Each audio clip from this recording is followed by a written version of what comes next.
venga tu reino, que sea lo que vos decís lo que ocurra sobre mí. Tenemos a Jesucristo como Señor, que Dios lo está llamando. Pero gloria a Dios que se han levantado ciertas restricciones, tenemos pocos casos, nos seguimos cuidando, amén, nos seguimos cuidando, porque nos cuidamos para Dios, somos templo del Espíritu Santo, pero tenemos, y ese que hace vuelta carnera, pero tenemos la libertad, digamos, de poder congregarnos y la estamos aprovechando. Yo quiero hablar en esta mañana de un tema que no suele hablarse mucho en las prédicas, porque generalmente los predicadores tenemos cierta tendencia o inclinación hacia ministrar cuestiones particulares, porque a veces tenemos esa necesidad de empatizar y de llegar a la persona que está escuchando. No es que nosotros nos propongamos esto, es algo natural, contra lo que hay que vencer. Y entonces cuando el mensaje del Espíritu de Dios llega, es una lucha para nosotros tratar de comunicar exactamente lo que Dios quiere decir. Por eso el predicador de alguna manera tiene esa responsabilidad de no ser una interferencia entre lo que Dios le quiere hablar a la iglesia y lo que la iglesia necesita escuchar. A veces podemos meter nuestra parte, nuestros sentimientos, nuestras emociones en el medio, y el mensaje puede ser muy apasionado, pero no está comunicando la verdad de Dios. Y a veces, con nuestros sentimientos puestos de lado, dejados a un lado, puestos en el altar de Dios, sacrificados para Dios, como un sacrificio vivo, entregamos lo que nos gustaría a nosotros decir, para que lo que el Espíritu Santo quiere decir traiga verdaderamente sobre nuestras vidas cambio, transformación, y pueda ministrar una palabra viva y eficaz. Amén. Y yo quiero compartir con ustedes un pasaje de Efesios capítulo 4, desde el verso 1 hasta el verso 16, hablando de un tema fundamental, pero muy poco tratado en la iglesia, que es el tema de la unidad. Hace unos días atrás vi unas fotos de una celebración que nosotros hicimos hace exactamente 10 años. En el año 2011 alquilamos el Teatro Bernasconi, ahí en la calle Cuenca y Marco Sastre, creo que es Cuenca y Marco Sastre, un hermoso teatro.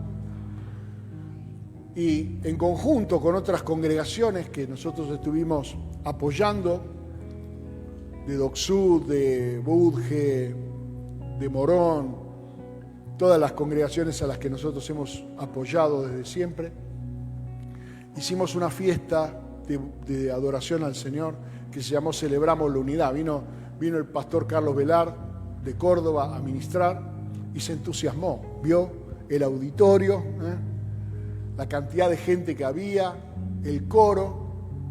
Creo que fue la única vez que tuvimos coro. Ensayó no sé cuánto tiempo Roxy, la pastora Roxana, con el coro, y el coro cantó hermosamente y tuvimos una fiesta ahí. Y parecía que ese era el despegue de un tiempo genial para la iglesia.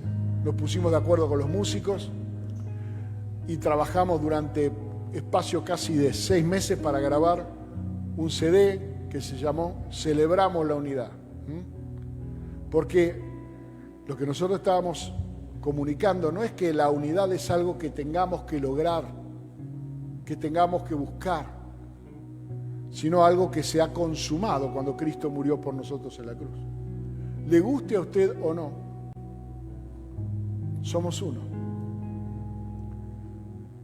Y somos uno sin que usted ni yo podamos elegir. Es una realidad de carácter espiritual. Así como no podemos nosotros elegir aspectos de nuestra salvación, sino que los tenemos por revelación de la Biblia, es lo que la Biblia dice que es. También nuestra unidad es algo concedido por medio del Señor porque estábamos desamparados y dispersos como ovejas sin pastor.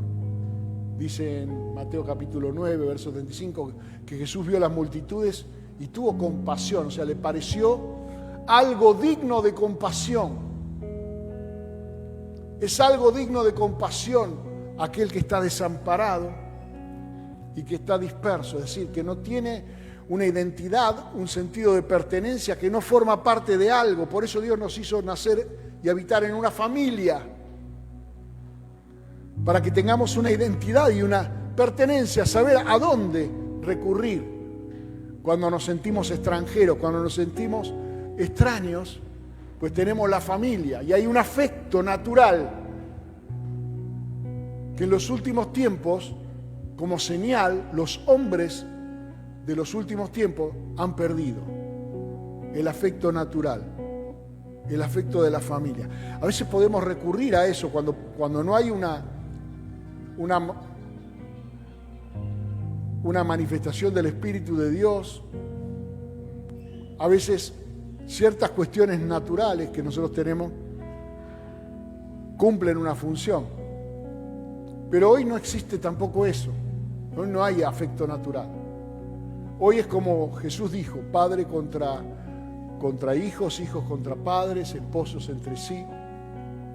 Parecieran no ponerse de acuerdo y cada individuo vive en su propio mundo. Y es la razón por la cual la Iglesia del Señor hoy sufre semejante resistencia. Pero quiero leer este pasaje de Efesios y después quiero explicarlo para que podamos entender cuál es el propósito de Dios, la intención de Dios, cuando nos congregó, cuando nos llamó a ser una iglesia. Porque algunos hermanos dicen, bueno, Dios está en todas partes. Y eso es un dicho, no es un hecho. Eso es un dicho, Dios está en todas partes. O sea, Dios tiene la posibilidad de estar en todas partes, la potestad de estar en todas partes, pero no lo obliga usted a estar donde Él no quiere estar. Así como la Biblia dice que nosotros hemos recibido la potestad de ser hechos hijos de Dios, pero esa potestad usted la ejerce o no la ejerce. Tiene la potestad de ser hecho hijo, pero si no vive como hijo, no piensa como hijo, no actúa como hijo, tiene la potestad intacta, sin uso. Hemos recibido la mente de Cristo, amén. ¿Cuántos recibieron la mente de Cristo? Si no la usa, está intacta.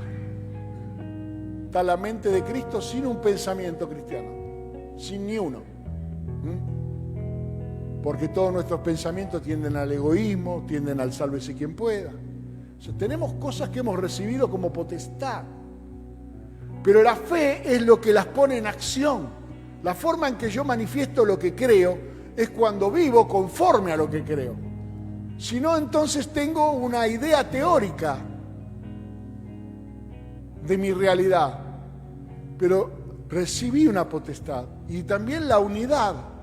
Es decir, no hay necesidad de que ninguno de nosotros viva en desolación, en soledad, cuando hemos recibido de parte de Dios esta unidad que debemos celebrar. Dice Efesios capítulo 4, verso 1, yo pues, dice Pablo, preso en el Señor, porque estaba preso por causa de la predicación de la palabra, os ruego que andéis como es digno de la vocación con que fuisteis llamados, con toda humildad y mansedumbre, soportándoos con paciencia los unos a los otros en amor, solícitos en guardar la unidad del Espíritu en el vínculo de la paz, un cuerpo y un espíritu, como fuisteis también llamados en una misma esperanza de vuestra vocación, un Señor, una fe, un bautismo, un Dios y Padre de todos, el cual es sobre todos y por todos y en todos. Pero a cada uno de vosotros fue dada la gracia conforme a la medida del don de Cristo. Por lo cual Dios dice, subiendo a lo alto, llevó cautiva la cautividad y dio dones a los hombres. ¿Y eso de que subió, qué es? Sino que también había descendido primero a las partes más bajas de la tierra. El que descendió es el mismo que también subió por encima de todos los cielos para llenarlo todo. Y él mismo constituyó a unos apóstoles, a otros profetas, a otros evangelistas, a otros pastores y maestros, a fin de perfeccionar a los santos para la obra del ministerio, para la edificación del cuerpo de Cristo, hasta que todos lleguemos a la unidad de la fe y del conocimiento del Hijo de Dios, a un varón perfecto, a la medida de la estatura de la plenitud de Cristo, para que ya no seamos niños fluctuantes, llevados por doquiera de todo viento de doctrina, por estratagema de hombres que para engañar emplean con astucia las artimañas del error, sino que siguiendo la verdad en amor, crezcamos en todo en aquel que es la cabeza, esto es Cristo, de quien todo el cuerpo, bien concertado y unido entre sí por todas las coyunturas que se ayudan mutuamente, según la actividad propia de cada miembro, recibe su crecimiento para ir edificándose en amor. Gloria al nombre de Jesús. Solícitos en guardar la unidad. Solícitos significa, por una parte, dispuestos, estar dispuestos, pero por otra parte, activos. O sea, una persona solícita no es una persona que hay que andar empujándola, sino que está realmente compartiendo con nosotros la misma solicitud, es decir, está atendiendo el mismo llamamiento que nosotros. ¿Qué es la unidad? Si vamos usamos la regla que hemos usado durante muchísimos años aquí en esta congregación, que es la regla de dónde aparece por primera vez este tema, para tratar de entender de aquí en más de lo que estamos hablando, nos tenemos que ir muy temprano en la Escritura, nos tenemos que ir a Génesis, para que veamos la diferencia entre lo que era la unidad creada por Dios antes de la caída del hombre, antes de que el hombre hubiera pecado, y lo que ocurrió inmediatamente después que el pecado fue introducido en la humanidad, cuando todavía la humanidad eran dos personas. Vemos cuál era el sentido de la unidad en la Biblia. Mire, dice en Génesis 2:21, entonces Jehová, Dios, hizo caer sueño profundo sobre Adán. Y mientras éste dormía, tomó una de sus costillas, cerró la carne en su lugar, y de la costilla que Jehová Dios tomó del hombre, hizo una mujer y la trajo al hombre. Dijo entonces Adán. ¿Quién lo dijo? ¿Lo dijo Dios o lo dijo Adán? Pero ¿cuál era la relación entre Dios y Adán en ese momento? Una perfecta comunión. Entonces dijo Adán, y como si Dios hubiera dicho, esto es ahora hueso de mis huesos y carne de mi carne, esta será llamada varona porque del varón fue tomada. Por tanto, dejará el hombre a su padre y a su madre y se unirá. Ahí aparece por primera vez el concepto de unidad, que es dejar algo para unirse a otra cosa, que es algo que aparece nuevo, no existía esto. Se unirá a su mujer y serán una sola carne. Y para explicarlo de una mejor manera, Moisés escribe, y estaban ambos desnudos, Adán y su mujer, y no se avergonzaban. Es decir, la unidad de la que está hablando es una unidad sin secretos. Es una unidad sin público-privado. No existía ese concepto de público-privado. Eso es del mundo. En el mundo hay cosas públicas y cosas privadas. En el mundo. Pero no así en la creación perfecta que había hecho Dios. ellos podían estar desnudos sin tener vergüenza. No había vergüenza porque no había nada que ocultar. La vergüenza es cuando se descubre algo que debía haber permanecido oculto, ¿o no es así? ¿Cuál es la vergüenza? Que alguien sepa algo que no debería saber. Que alguien descubra, pero nosotros predicamos una palabra de revelación, de descubrimiento, de luz. Por lo tanto, todo lo que es revelación de Dios saca lo oculto a la luz. Como la tierra que estaba desordenada y vacía, y antes de hacer Dios cualquier otra obra, lo que primero hizo fue traer luz. Por lo tanto, la unidad es imposible de concretar en un ambiente donde usted o yo tenemos una agenda secreta. Tenemos una área de nuestra vida que está bajo un manto de tinieblas. Cuando no tenemos nosotros nada que ocultar, es entonces, recién, cuando comienza el concepto de unidad. Y este concepto va para el matrimonio. Pregúntele a su cónyuge cómo le caen sus cosas secretas, sus secretas, sus misterios, sus cosas que usted no quiere decir, sus cosas que usted no quiere descubrir.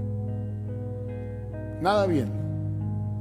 Pregúntele a sus amigos, a los amigos más privados, que se enteren que usted tiene con otro amigo una mayor confianza para hablar de algunos temas que con él no tiene. Pregúntele a ver cómo le cae eso. O descubra que sus hijos, que están bajo su autoridad todavía y dependen de su cuidado, viven vidas secretas que usted no conoce y descubre entre sus ropas tal vez algo escondido, una carta, un cigarrillo o alguna cuestión que no se atrevieron a blanquear, que no se atrevieron a descubrir.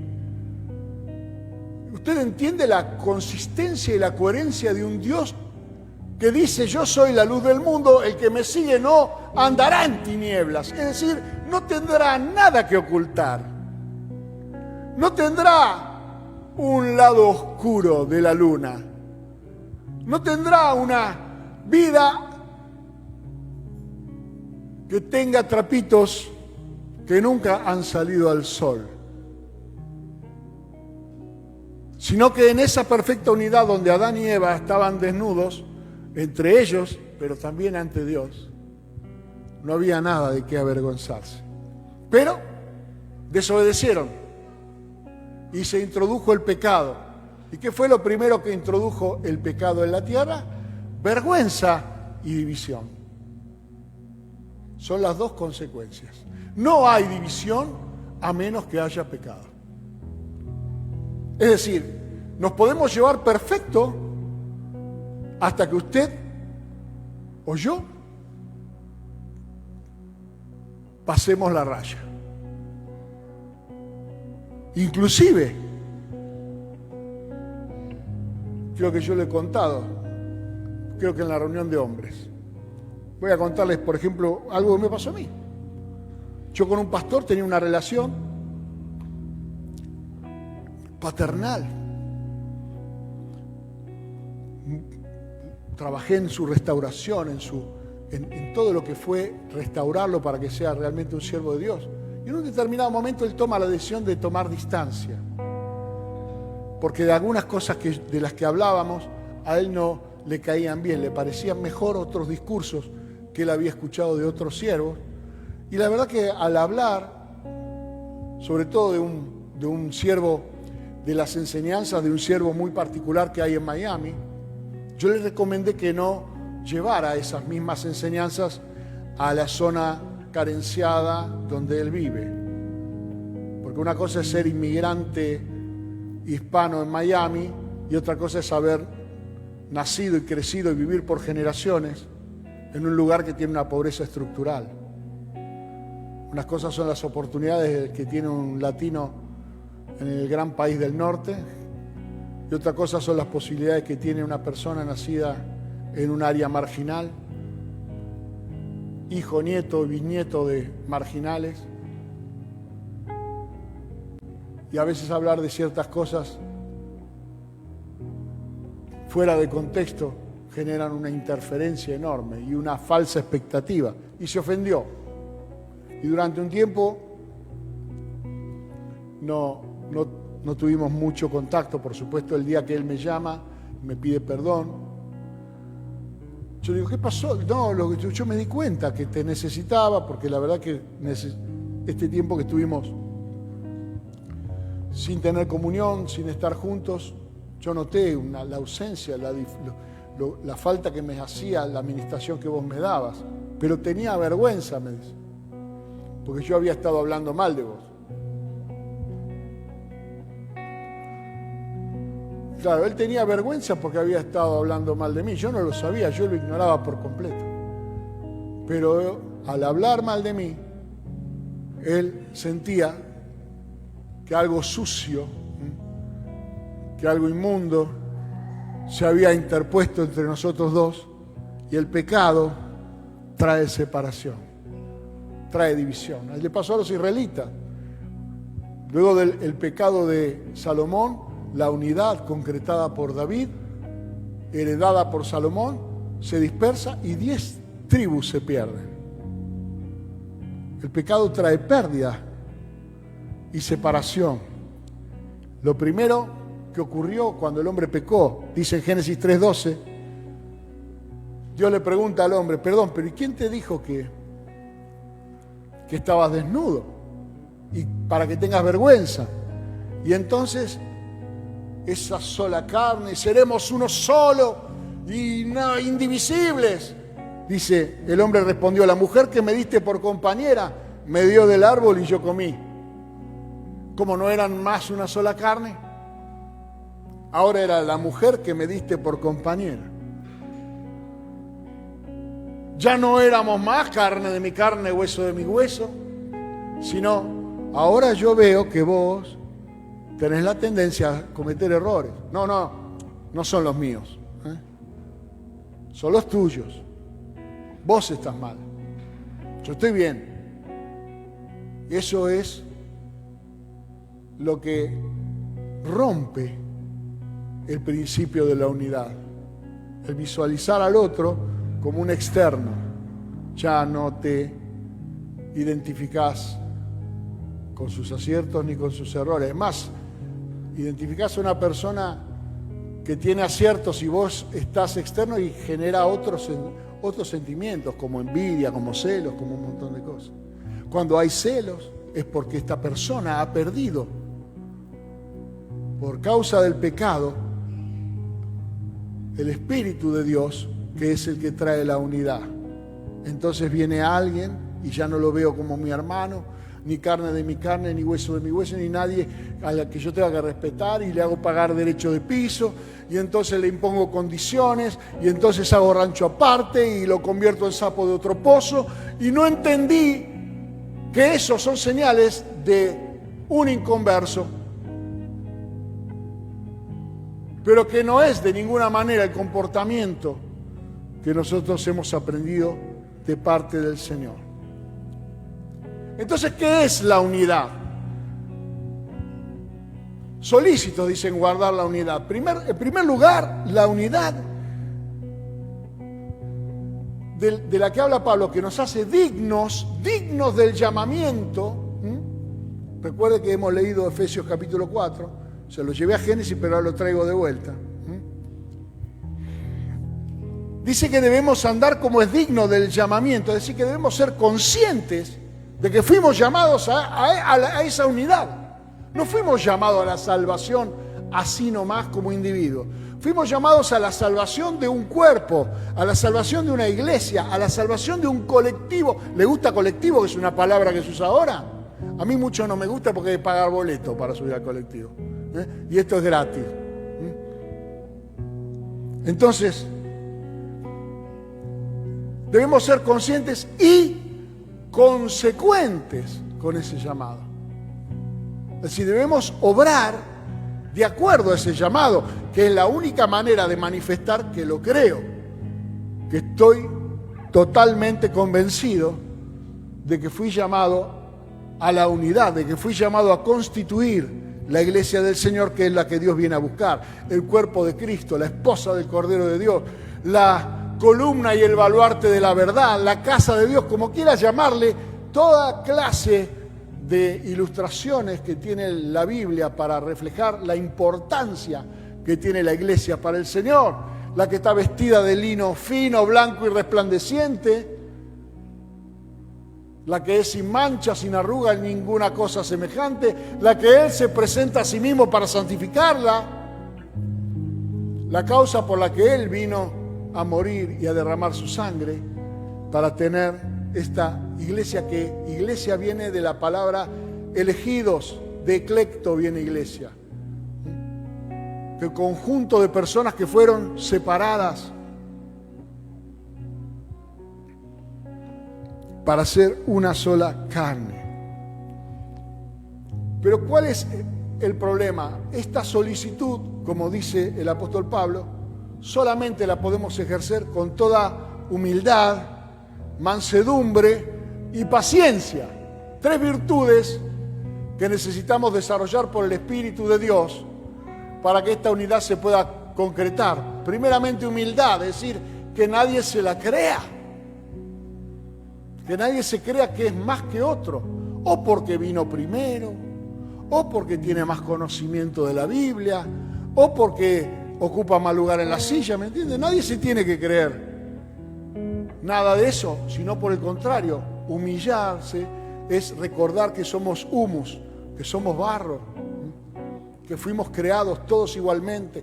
Ninguno de nosotros pasamos por un proceso diferente de haber sido criatura de Dios y luego hechos hijos de Dios por medio de la fe.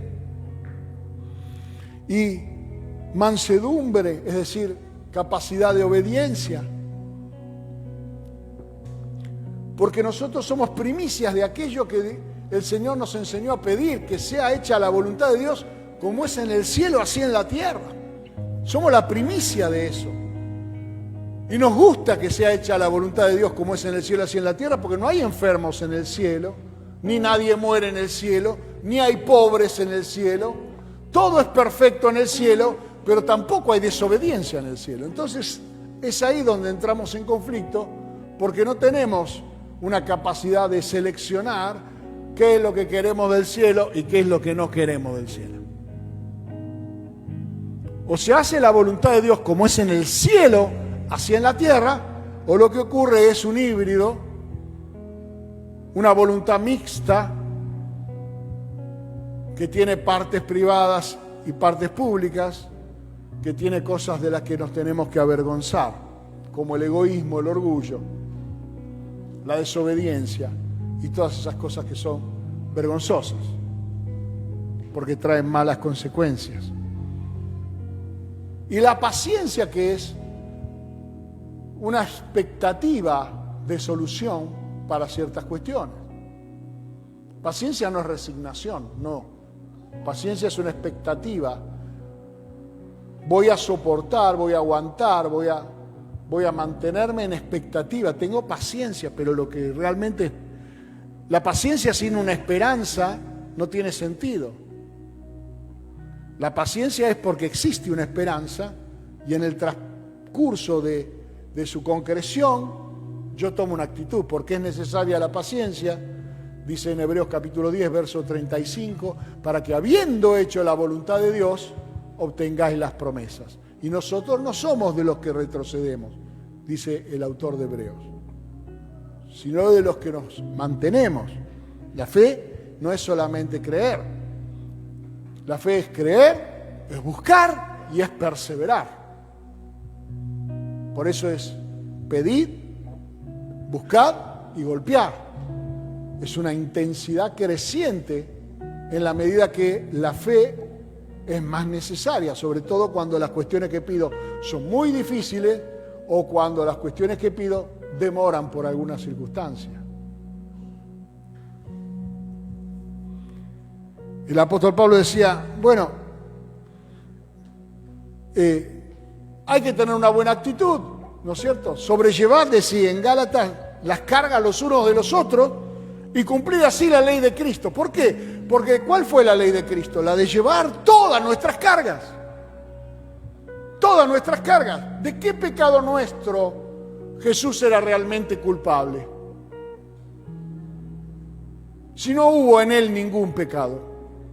Hubo en él egoísmo, orgullo, violencia.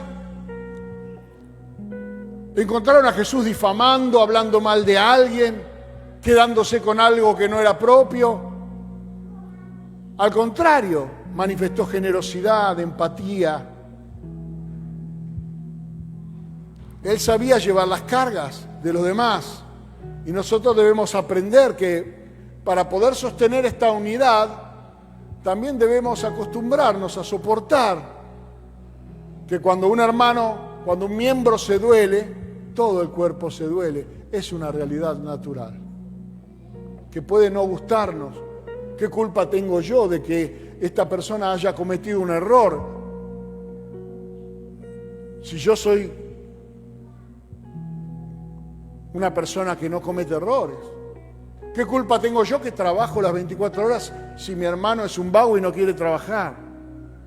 Ese pensamiento es un pensamiento del mundo. Porque no es un pensamiento que tiende a la generosidad, a ayudar a mi hermano a llevar su carga. ¿Qué culpa tengo yo?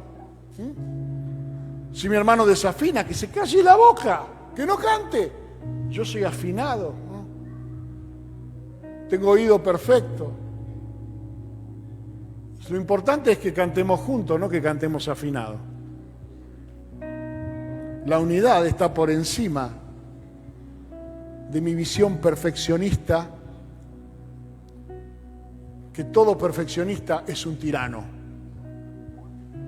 Porque todo perfeccionista es alguien que está esperando que los demás sean perfectos.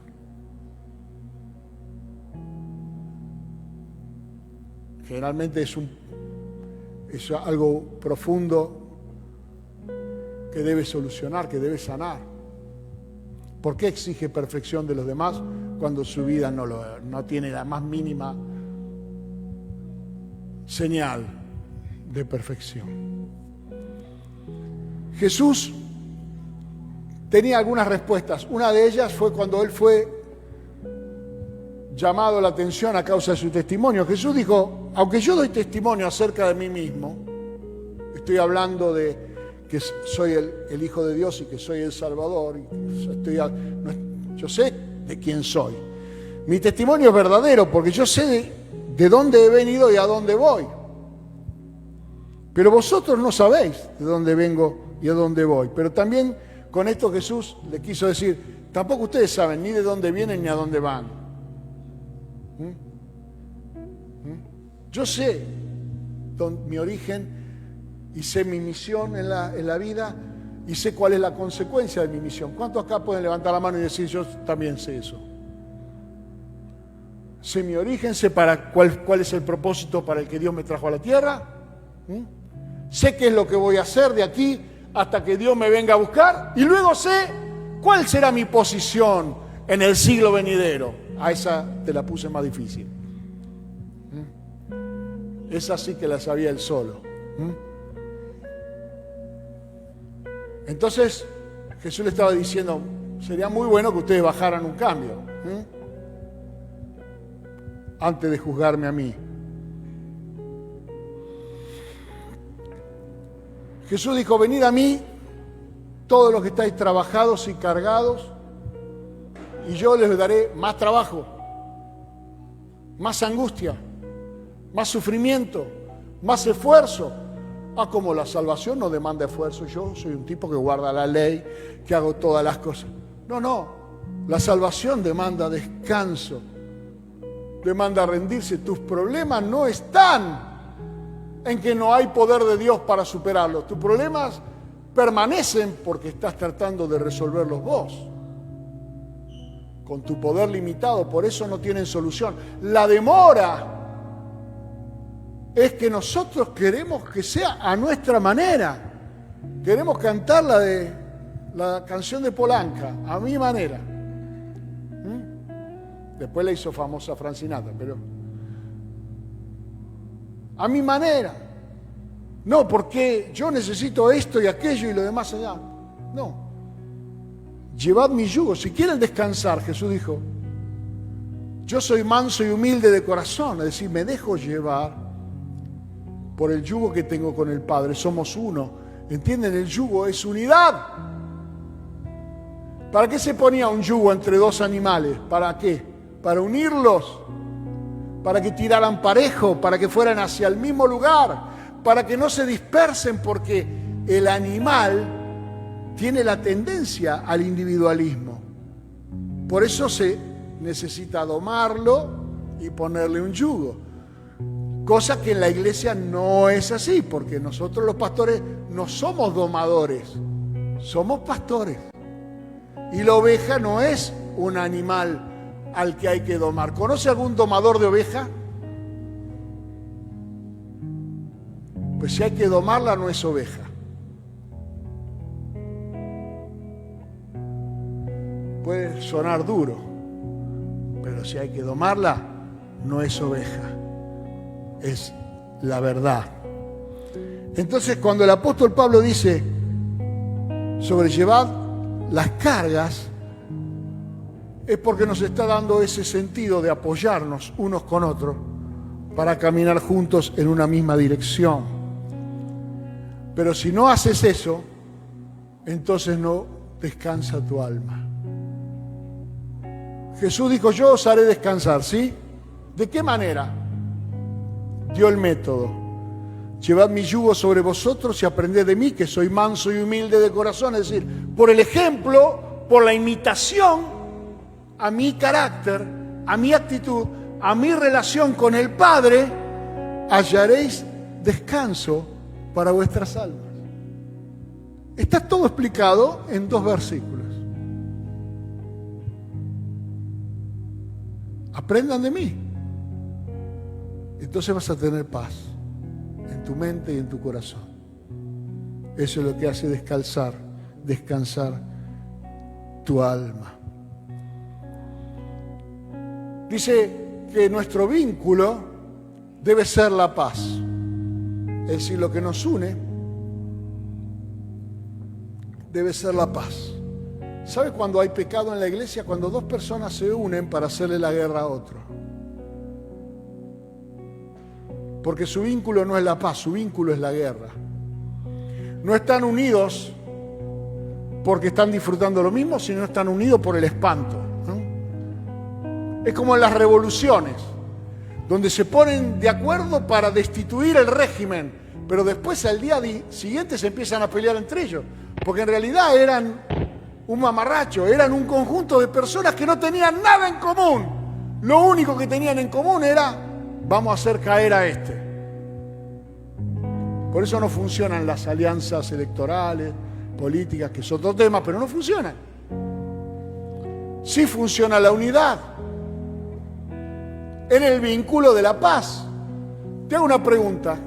El vínculo con los que se casaron con esta mujer para luchar contra los padres de ella, no va a funcionar.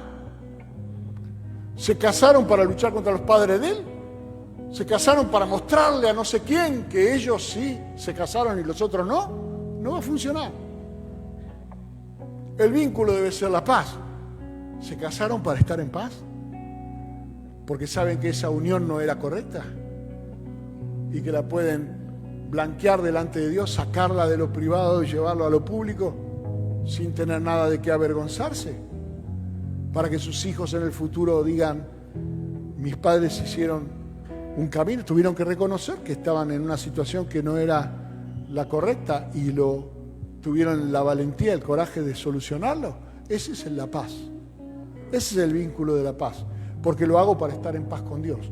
Porque lo hago para estar en paz con mi hermano. Porque lo hago para estar en paz conmigo mismo. Porque sé que si hago algo mal, no voy a tener paz. ¿Se entiende esto? Porque hay muchas unidades. Por ejemplo, la unidad de la Barra Brava nos ponemos de acuerdo porque la barra de Alboy quiere ir a pelear con la de Chicago. Esa no es la unidad de la Biblia. Esa no es la unidad de la barra brava. Tampoco nos ponemos de acuerdo para bajarnos esta botella de whisky que solo no me la puedo tomar. Esta tampoco es la unidad de la que habla la Biblia. Porque eso no traerá paz. Trae disolución. No os embriaguéis con vino porque en el vino hay disolución. Esos dos borrachos, cuando empiecen a tomar, primero se van a abrazar y van a decir, ¿sabes cómo te quiero? Y después el otro va a decir, bueno, acompáñame a mi casa. No, vos acompáñame a mi casa, y se van a pelear. Van a terminar a las piñas como dos borrachos que comenzaron amigos y terminaron mal. ¿Qué otra unidad no es? Esta es una que escuché el otro día en la radio, me impactó. ¿Puede haber algo más unido que la garrapata al perro? Esa es la unidad de la que habla la Biblia, donde estamos unidos, pero la sangre la pongo yo, dijo el perro.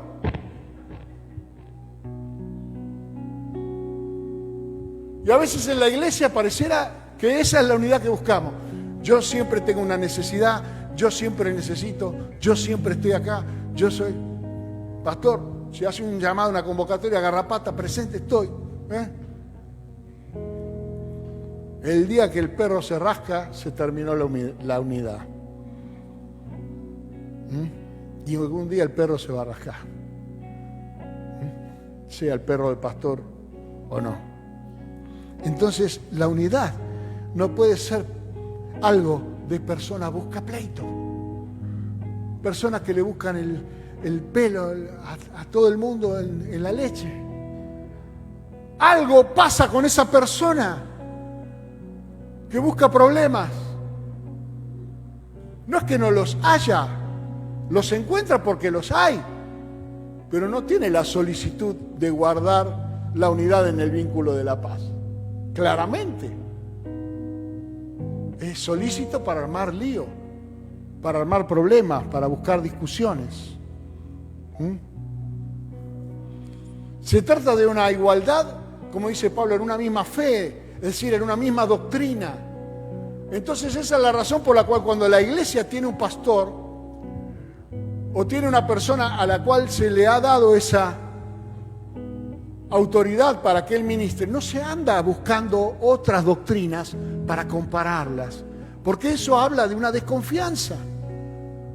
Habla de que usted sinceramente, yo le pongo un plato en la mesa y le digo, mira, estos son fideos con tuco. Usted dice, no sé si es esto. Voy a ir a otro restaurante porque me parece que estos son muy finos o muy gruesos.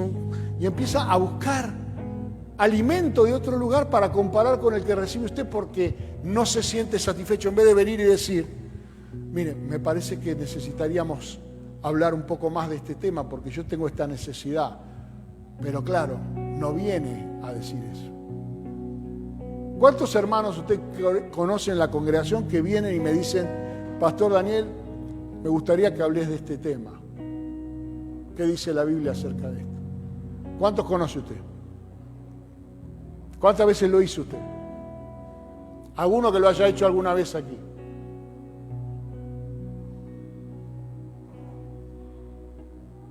Mi mamá me decía, che, ¿qué comemos hoy? De vez en cuando. Porque había variedad.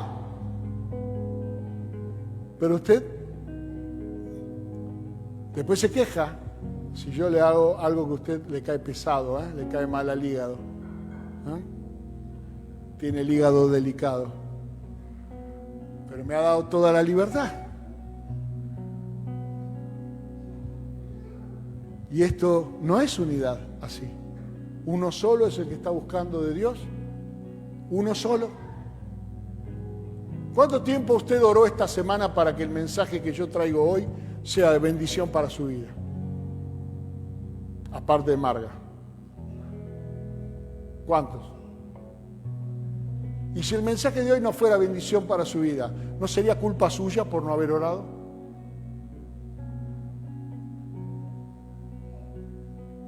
¿Entiende la unidad o estoy hablando de una cosa extraña? somos hinchas de un equipo de fútbol y nos molesta cuando el técnico pone un jugador que a nosotros nos gusta y no lo puso. Y renegamos de ese técnico porque tenía que haber puesto no sé quién y no lo puso. Pero seguimos siendo hinchas de ese cuadro porque es visceral. La iglesia no es así. No es así. Solícito en guardar la unidad del Espíritu. La unidad del Espíritu. ¿Qué cosas son espirituales? Oramos por lo mismo. Predicamos una misma palabra, tenemos una misma fe y una misma doctrina. Si usted tiene otra, ¿cómo guardaremos la unidad del Espíritu? ¿Cómo guardaremos la unidad del Espíritu? Si usted se va y se deriva a determinado maestro, determinado hermano que está enseñando judaísmo, o que está enseñando filosofía, o que está enseñando otra ciencia, porque le cae bien a usted, a su necesidad de individuo, entonces no está guardando la unidad. Para nada. Y entonces ese es uno de los problemas que tenemos para que la iglesia del Señor refleje el carácter del Señor. ¿Por qué debemos hacer esto? Porque tenemos una identidad familiar, tenemos un mismo padre. Usted dirá así, no, pero tu papá lo conocemos, es don José. No, don José, naturalmente, es aquí mi padre, pero como estamos hablando de la unidad del Espíritu, en el Espíritu, ¿quién es su padre? Dios. Y el mío también.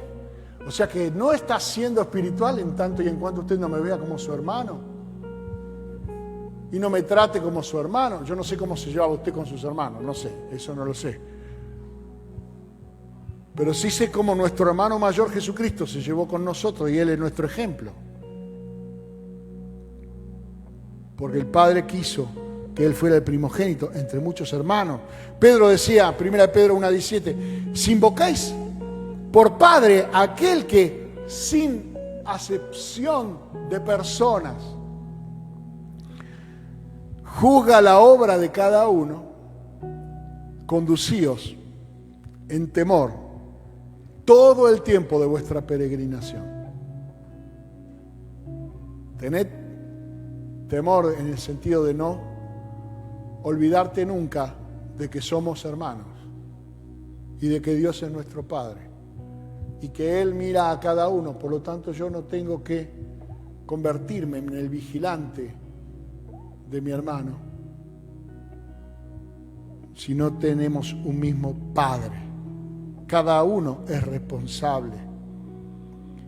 Apocalipsis dice, aquí yo vengo pronto y mi galardonador conmigo para recompensar a cada uno según su obra.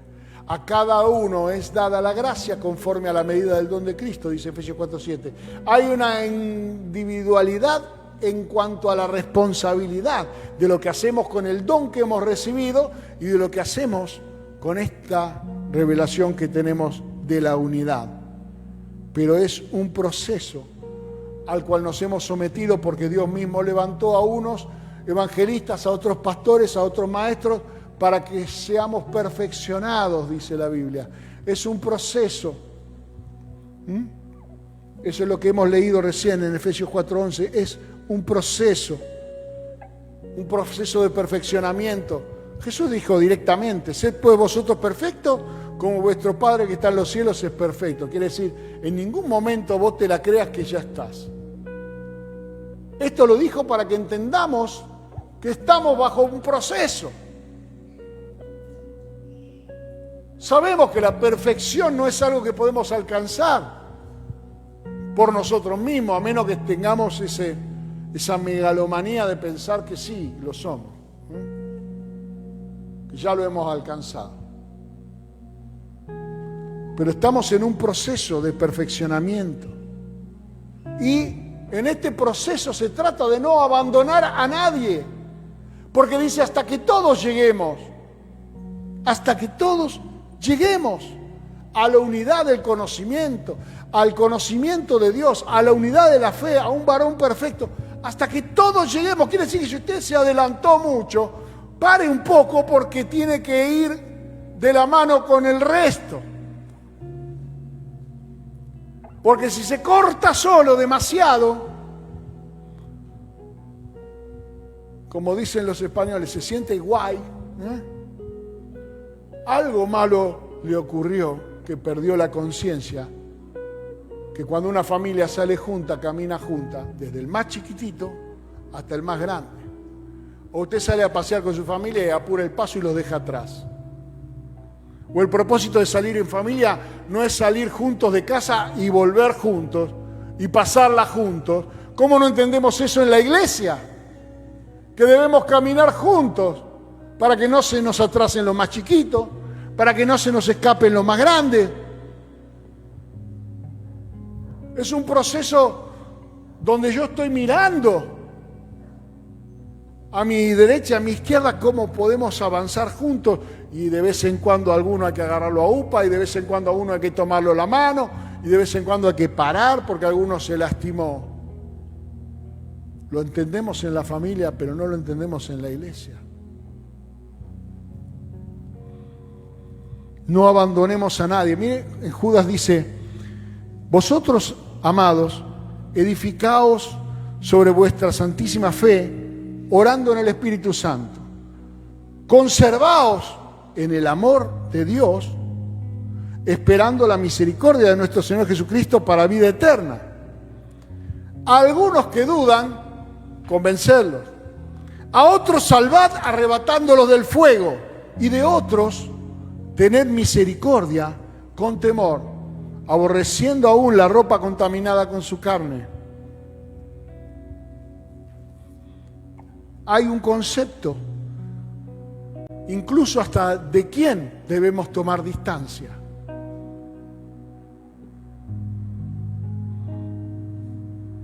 ¿O nunca estuvo en penitencia usted? Sin dejar de ser familia. Sin dejar de ser familia. Nunca le dijo a su hijo: no mirás televisión por una semana o por 2 días, o te saco el celular, porque ahora son los castigos muy cibernéticos. ¿No hubo disciplina nunca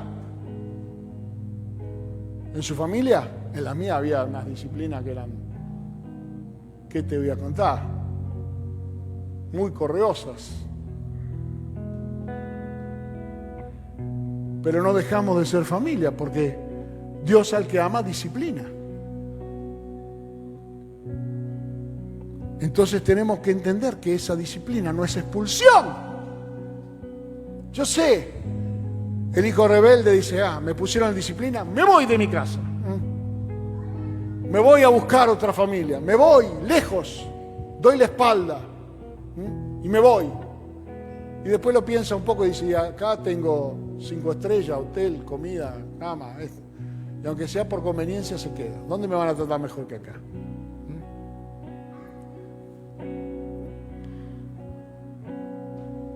Pero hermanos, es importante que entendamos que debemos llegar todos a tener este conocimiento de la fe y de Dios como una experiencia personal también.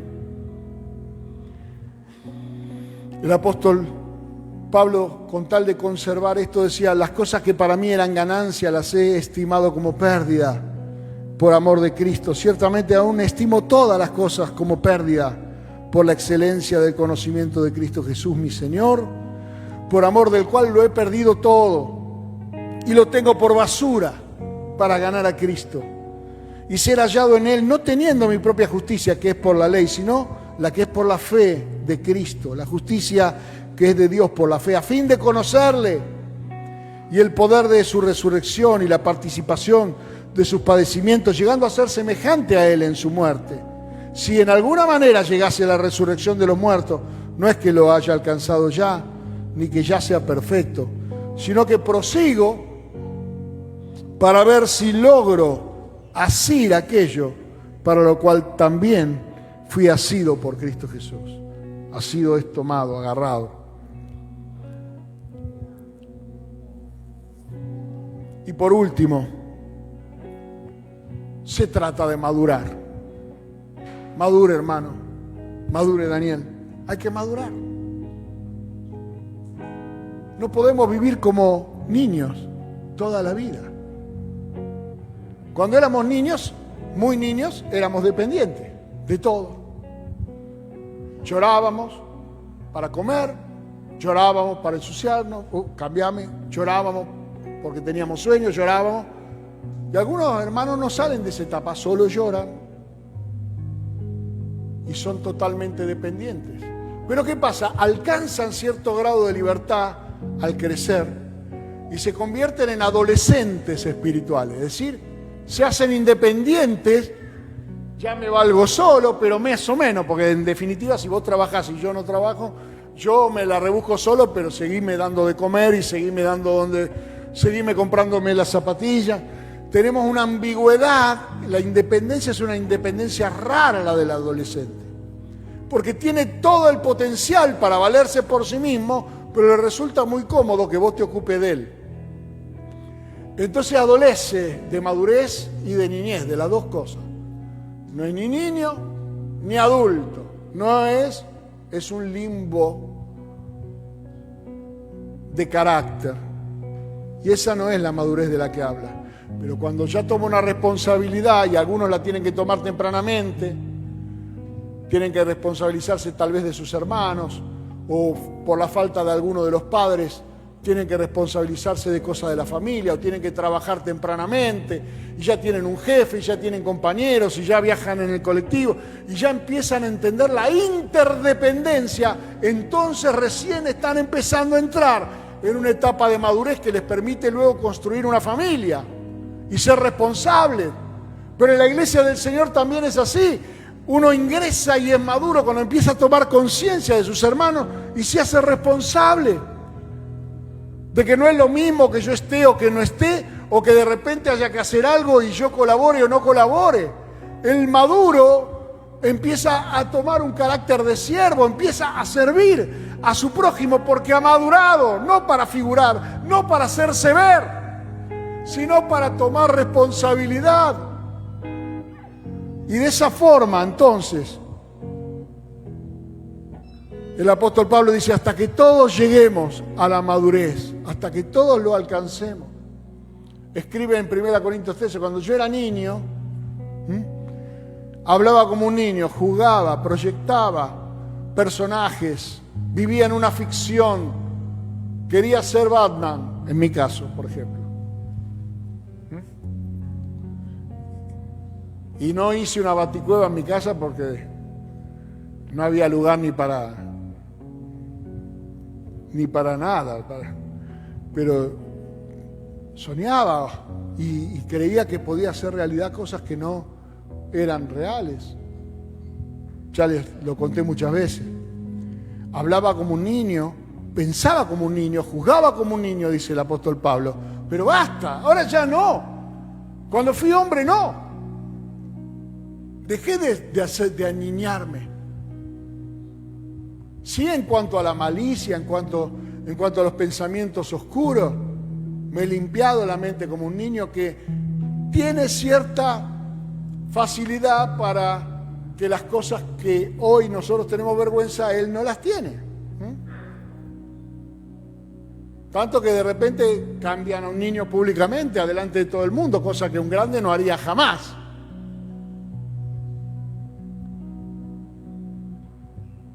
Pero el niño no se siente avergonzado, confía plenamente en su madre o en su padre que lo está cambiando en público y lo está exponiendo en público. Pero él no sabe que eso está mal, ni desconfía de que lo que están haciendo está mal. Se entrega porque está sucio y necesita ser cambiado.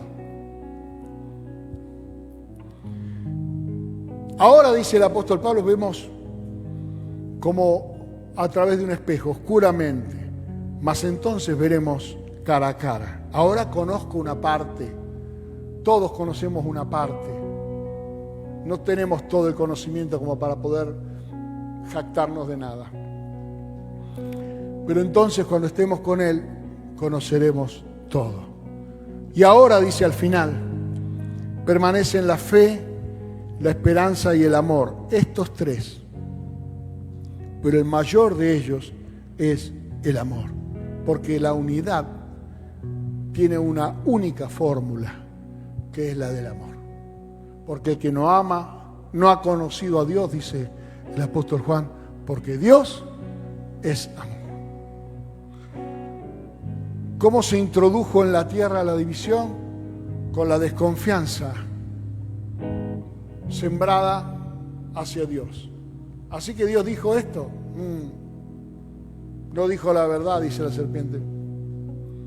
Si usted cree que alguien no dice la verdad, si usted cree que alguien está ocultando algo, inmediatamente se pierde la confianza y el amor. Y eso trajo la caída de la humanidad. Y si usted en la iglesia no ha entendido que la desconfianza, que el hacer que su hermano pierda la confianza en otro hermano, trae división, entonces no tiene amor en su corazón para entenderlo. Y no porque estemos hablando de una cuestión institucional, sino estamos hablando de una cuestión de carácter espiritual. Usted puede tener toda la razón del mundo, porque tener razón es tu derecho, pero tener razón no traerá salvación sobre tu vida. Tener razón no traerá paz. Tener razón no manifestará amor. Al contrario, a nuestros hijos que amamos, si hablan mal nos causa simpatía. Si jugamos al fútbol y el nene me pega una patada, no se la devuelvo. O sí, se la devuelve usted. El nene de 2 años le pega una patada y usted le mete una patada, lo tira a 25 metros. ¿Por qué no lo hace? Porque él se equivocó, pero usted lo ama. Y si el nene dice murciégalo en vez de murciélago, usted se mata de risa. ¿Por qué? ¿Porque lo dijo bien? No, porque lo dijo mal. Y hasta las cosas malas de los que amamos nos resultan simpáticas. El amor cambia la perspectiva. Totalmente, cambia totalmente la perspectiva. Y la razón solo se utiliza cuando no hay amor. Cuando apelo a quien tiene razón, estoy demostrando cabalmente que he dejado de amar. Por eso las divisiones comienzan cuando alguien parece haber descubierto que tiene la razón. Y eso nos destruye familias, destruye iglesias y destruye lo más importante que vos tenés y yo, tu relación con Dios. Dios no se va a sentar a hablar contigo hasta que no descubra que has renunciado a esa división. Y vivirás en soledad por haberlo decidido. Decidiste, preferiste tener razón. Y eso te llevará al lugar donde vos quieras. Y no vas a encontrar la unidad en ese lugar nuevo, porque la has roto de donde te fuiste y no la has restaurado. Y ya está en tu corazón, en tu esencia. Y toda persona que se una a esa sedición o a esa rebelión empezará ocultando cosas, empezará separando lo público de lo privado, empezará a tener una agenda secreta y un día descubrirá: ¿qué hago yo todavía acá?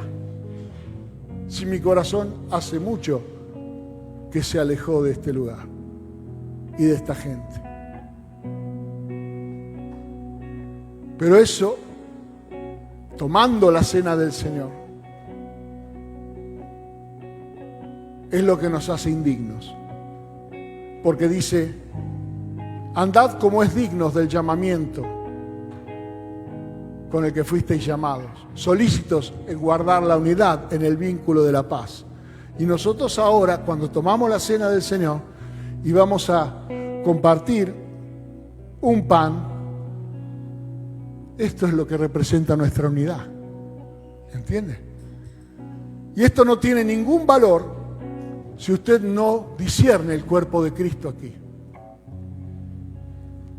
Si usted no entiende que al participar del pan somos carne, somos hueso,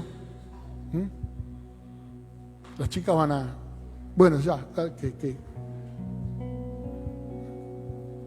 tenemos este equipo maravilloso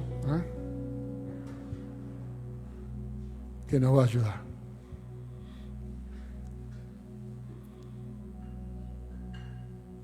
Por esta razón, dice el apóstol Pablo, mire, quiero leerlo. Hoy lo voy a leer, siempre lo recito de memoria para no hacerlo a usted buscar, pero hoy lo quiero leer.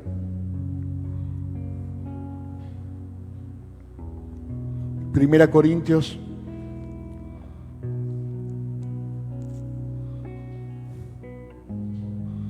capítulo 11,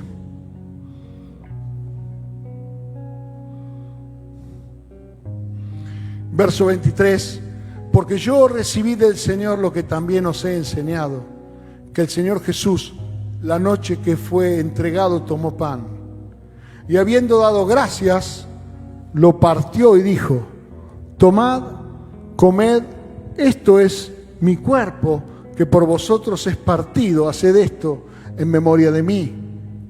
Y asimismo tomó también la copa, después de haber cenado, diciendo, esta copa es el nuevo pacto en mi sangre, haced esto todas las veces que la bebiereis en memoria de mí. Así pues, todas las veces que comiereis este pan y bebiereis esta copa, la muerte del Señor anunciáis hasta que Él venga. De manera que cualquiera que comiera este pan o bebiera esta copa del Señor indignamente, será culpado del cuerpo y de la sangre del Señor. Por tanto, pruébese cada uno a sí mismo y coma así del pan y beba de la copa. Porque el que come y bebe indignamente, sin discernir ¿qué? Sin discernir ¿qué? El cuerpo de Cristo. Juicio come y bebe para sí. Por lo cual hay muchos enfermos y debilitados entre vosotros, y muchos duermen, cosa que no queremos. No queremos enfermos, ni debilitados, ni queremos que nadie duerma. Si pues nos examinásemos a nosotros mismos, dice Pablo, no seríamos juzgados. Haciendo esta reflexión antes de participar del pan. Es decir, solucionando en mi corazón y luego de hecho esa enemistad que yo tengo. Entonces no sería juzgado, pero siendo juzgado somos castigados por el Señor para que no seamos condenados con el mundo. Es decir, para que quede claro que somos del cuerpo de Cristo y no del mundo. Así que, hermanos míos, pruébese cada uno a sí mismo, es decir, haga una pequeña reflexión y limpie de su corazón toda enemistad y derribe esos ídolos que ha levantado a la razón. Tengo razón en esto y tengo razón en esto otro, truc, se levanta un ídolo. Y tengo razón en esto otro, truc, se levanta un ídolo altivo que no me permite humillarme, que no me permite andar en obediencia. Oh, y yo sé esto que él no sabe, truc, y levanté otro ídolo. Y todo lo que me divide de mi hermano, porque si el Señor me une, todo lo que me divide lo he puesto por delante del Señor. Y eso se llama idolatría. Cualquier cosa que yo ponga delante del Señor. ¿Cómo se soluciona? Muy simple. Aprendiendo del carácter de Cristo a ser humilde de corazón. Y por más que usted crea que tiene razón, incluso no crea, usted la tenga, la razón, la ofrece como un sacrificio vivo, porque eso es no ser igual al mundo.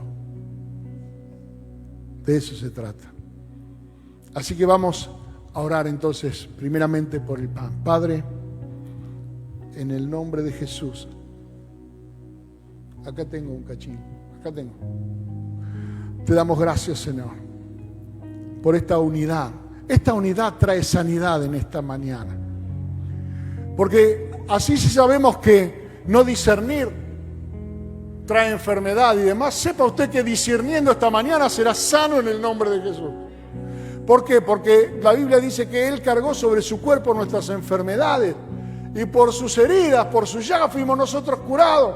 Quiere decir que al participar del cuerpo de Cristo en esta mañana, yo estoy declarándome sano en el nombre de Jesús. Por la fe en el Señor Jesús.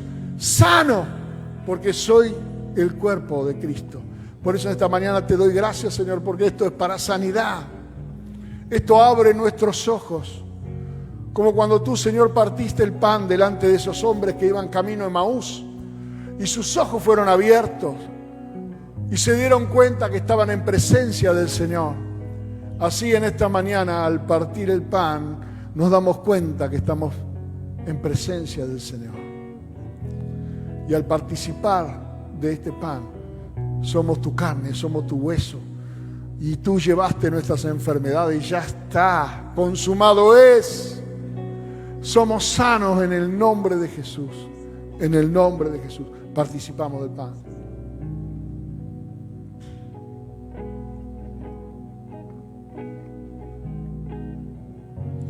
Y luego tomó la copa. Después que comieron, esta es la copa del nuevo pacto, mi sangre. Bebed de ella todo. Mi sangre es indispensable para el perdón de pecados. Es lo único que el Padre aceptó como precio. Pero el hecho de que estemos bebiendo esta copa significa que usted ha dejado toda la culpa. No se sienta más culpable de nada, porque sus pecados pasado, presente, futuro han sido perdonados cuando la sangre de Cristo fue derramada. Usted y yo fuimos hechos justos. Y la fe implica que lo creemos y ya no me ando culpando. Y esto limpia mi conciencia de todo mal pensamiento. No importa lo que yo haya hecho antes, no importa la vida que haya vivido antes. Las cosas viejas pasaron, como cantamos hoy, Él hace todo nuevo. Y al participar de la sangre, soy una nueva criatura. Tengo por delante una vida nueva para vivir. En el amor de Jesús, con su poder, con su santidad, con todo su carácter.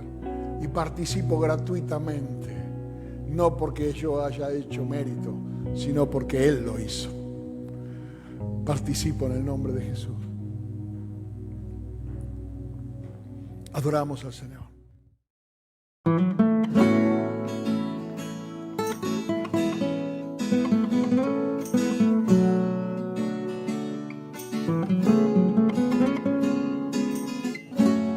Aunque harina no haya más y si el aceite terminó, no puedo dejar de esperar un milagro. Aunque de frente tenga el mar y el enemigo venga atrás, yo seguiré pidiéndote un milagro. Aunque la tumba se cerró, el cuarto día ya llegó, no puedo dejar de esperar un milagro. Espero un milagro. Tú eres Dios de milagros. No me avergonzaré de esperar de ti un milagro. Espero un milagro. Tú eres Dios de milagros. No me avergonzaré de esperar de ti un milagro.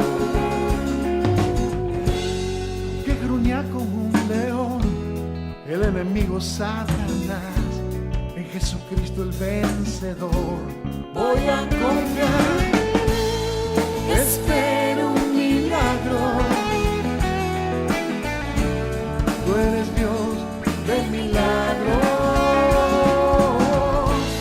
No me avergonzaré de esperar de ti un milagro.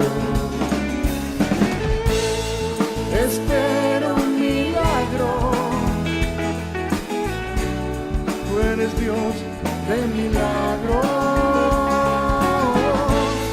No me avergonzaré de esperar de ti un milagro.